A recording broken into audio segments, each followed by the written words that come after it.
हर खबर पर होगी आपकी पकड़। डाउनलोड कीजिए एबीपी लाइव ऐप। और आज हम आपसे पूछने वाले हैं एक सवाल। क्या कोरोना संकट में आपको कभी भी कोई दवा मिलने में कोई दिक्कत हुई? आप कहेंगे ऐसा तो हुआ नहीं भाई कुमकुम, मुझे भी कोई दिक्कत नहीं हुई, लेकिन यही बताने के लिए आज हम गुजरात के फार्मा इंडस्ट्री यानी कि दवा बनाने के कारोबार की कहानी आपके लिए लेकर आए हैं। ये कहानी बताएगी कि कोरोना संकट के दौरान कैसे मुश्किलों से लड़ते हुए भी फार्मा कंपनियों ने देश की मदद की।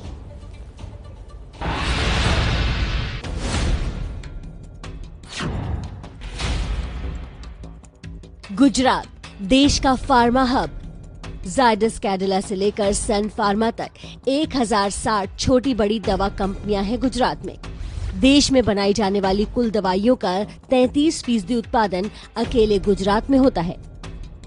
आप सोच रहे होंगे कि लॉकडाउन के दौरान जब सब कुछ बंद था, सिर्फ दवा और दूध बेचने की इजाजत थी, तो इन फार्मा कंपनियों ने जमकर चांदी काटी होगी, लेकिन ऐसा नहीं है।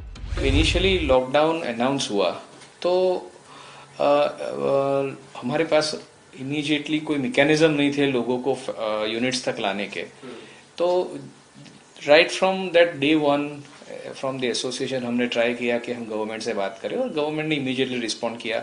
सबसे पहले हमारी स्टाफ बसेज स्टाफ आ सके, उसके इमीडिएटली परमिट्स इश्यू होने लगे।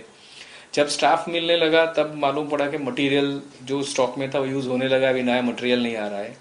इमीडिएटली हमने गवर्नमेंट को रिक्वेस्ट किया, स्टेट और सेंट्रल गवर्नमेंट में प्रॉम्प्टली रिस्पॉन्ड किया, और एसेंशियल मेडिसिन के जो एपीआईज हमारे होते हैं, उसके जो पैकेजिंग मटेरियल, उसके मूवमेंट के लिए ट्रांसपोर्टर्स को उन्होंने परमिट दे दी कि आप लोग इनका मूवमेंट कर दीजिए, सो दैट हमारा supply chain, incoming supply chain active हो गई। लॉकडाउन के दौरान कच्चे माल और पैकेजिंग मटेरियल का जुगाड़ करना भी दवा कंपनियों के लिए बड़ा सिरदर्द रहा। तो कुछ इश्यूज ऐसे भी हुए कि पैकेजिंग मटेरियल तो फ्रेश बॉक्सेस वगैरह रिक्वायर्ड होते हैं, वो नहीं थे क्योंकि उनके यूनिट्स बंद थे। Again we spoke to the government, और प्रॉम्प्टली एंसिलरी यूनिट्स को भी एसेंशियल में उन्होंने नोटिफाई कर दिया, ताकि प्रिंटिंग प्रेस हो जो बॉक्स और फॉइल वगैरह छापते हैं, या बॉटल्स बनाने के जो उद्योग हैं फार्मास्यूटिकल सप्लाई के लिए, सैनिटाइजर के सप्लाई के लिए, तो ये उद्योग स्टार्ट हो गए। तो धीरे धीरे वो हमें मिलने लगे। तो ऐसे ऐसे जैसे जैसे इश्यूज आते रहे, हम अलग अलग स्टेक होल्डर से बात करते रहे, गवर्नमेंट से बात करते रहे, और हमें प्रॉम्प्टली सपोर्ट मिला। लॉकडाउन के पीछे 59 दिनों के दौरान गुजरात में बड़ी संख्या में प्रवासियों का पलायन भी हुआ, लेकिन दवा बनाने वाली फैक्ट्रियों में ज्यादा कामगारों के स्थानीय होने की वजह से उत्पादन पर ना के बराबर असर पड़ा।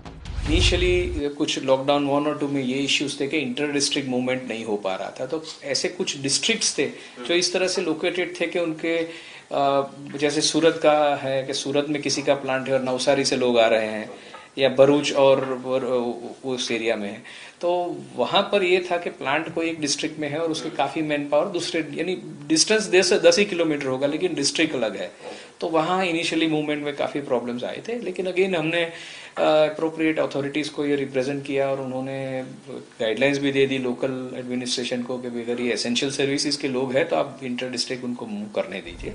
कोरोना संकट के दौरान दवा कंपनियां और सरकार के बीच समन्वय का ही नतीजा है कि आज गुजरात में रजिस्टर्ड सभी 4000 फार्मा मैन्युफैक्चरिंग यूनिट्स अपनी क्षमता का लगभग 70% उत्पादन कर रही हैं। इसी वजह से कोरोना के महासंकट के बावजूद देश में कहीं भी किसी भी दवा की कोई कमी नहीं हुई।